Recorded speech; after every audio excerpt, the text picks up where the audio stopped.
Earlier this month, President Trump announced his administration is phasing out President Obama's DACA program that protected illegal immigrants brought to America as children from deportation. But the president has said he isn't against the program in principle and has urged Congress to codify DACA through legislation. Well, 3 Republican senators have introduced a bill to do just that, plus a few more rigorous requirements for the so-called Dreamers. 2 of those senators join us now from Washington, Senator James Lankford of Oklahoma and Senator Thom Tillis, who represents North Carolina. Gentlemen, welcome to the show. I appreciate you being here and staying up so late for me. Senator Lankford, can you tell me, what does this bill do in a nutshell? It's called the Succeed Act. How does it help people succeed? So the Succeed Act is based on a basic premise that is, children are not held accountable for the actions of their parents in American law.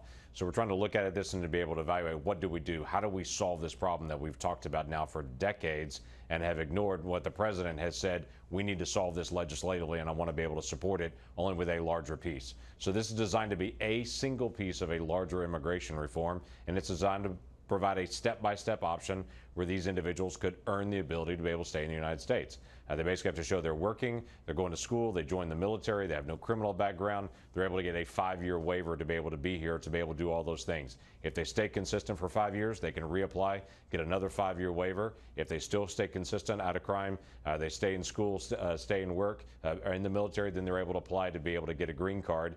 And at the end of that 5 years, they could have naturalization at that point. So it's a minimum 15-year time period until they get to naturalization, but it's a process where they could earn the right to be able to get to that spot by showing they're excited to be an American citizen. And during all of that time, Senator Tillis, I'm assuming they would have to be paying taxes and into Social Security if they are working. Hopefully they would be working if they do get to stay. Also, tell me about what you would do in this bill about chain migration. This has been a big concern. You have the parents who created an illegal act, brought them here, but a question has been, what do you do about those parents who might be here as well?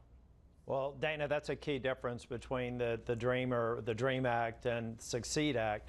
What we're doing when James or Senator Lankford was talking about that period after the first 2 5-year periods, when they apply for a green card, it has a certain stipulation that people who had gone through the normal process would not be subject to, and that is, they can't petition for those parents to actually enter the nation or enter the country.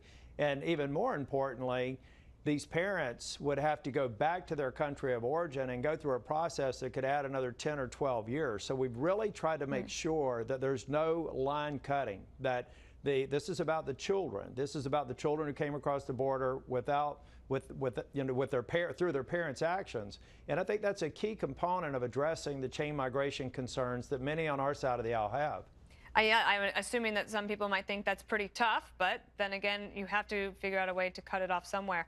There's been some Democratic reaction to your bill. This is Senator Durbin. He said that in contrast to the bipartisan DREAM Act, their bill excludes tens of thousands of Dreamers who came to the United States as children, have lived here for decades, and have clean criminal records based solely on arbitrary date cutoffs.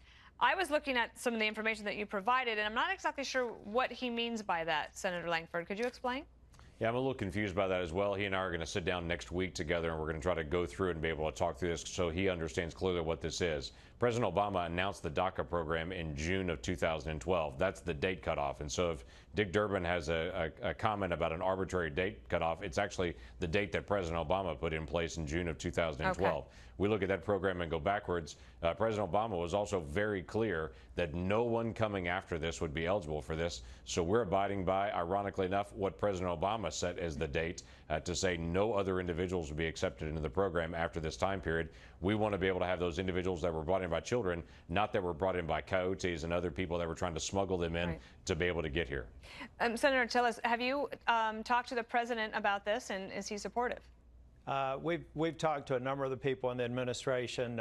Senator Lankford has spoken with the president about the general concepts of the bill. But I also want to go back to Senator Durbin. I mean, there's a huge number of differences between the DREAM Act and the Succeed Act. One of the key parts of this bill is to make sure that we develop a social contract with these kids to make sure that they do succeed, and that we focus on the children. But there's also another very important part about this bill that's not in the bill. Both James or Senator Lankford and I believe that this has to be paired with border security and other measures to make sure that we prevent this from being a problem that we have to solve 10 or 12 years from now, and the DREAM Act is silent on that. That's a key deficiency in their bill, among others. The other thing I liked about your approach, first of all, I like the fact sheet, so I encourage people to go to your website and you can pull it down. It's like very super organized, and as a communicator, I love that. Good. But Senator Lankford, one of the things I liked is that you actually spent time talking to Dreamers, and I'll give you the last word about what their reaction was to your proposed legislation. Yeah, it's interesting when you actually talk to Dreamers. They want to be able to stay and to be able to work and to be able to go to school. This provides that option. But if they want to be able to earn the right to be able to be citizens, they have to be able to go through a long process before they can get to naturalization. I believe, and it's just my own personal belief as a Christian, I believe the greatest thing you can have other than salvation in Christ on earth is American citizenship. That's not something you give away because of an illegal act. You have to earn that. And in this process, it's a step-by-step process. So when I talk to Dreamers and sit down with them, lay it out, they nod their head and say, I would be willing to do the work that it takes to be able to go through that process for the right to be able to be here. And when I spoke to the president about this a couple of weeks ago, he was enthusiastic about this as an opportunity, if it's paired with border security and the other things that we need to be able to do to make sure that we actually solve the problem on immigration. All right, Senators, you've done a lot of work here. We look forward to continuing to have a conversation. Thanks for introducing it to us tonight. Thank you.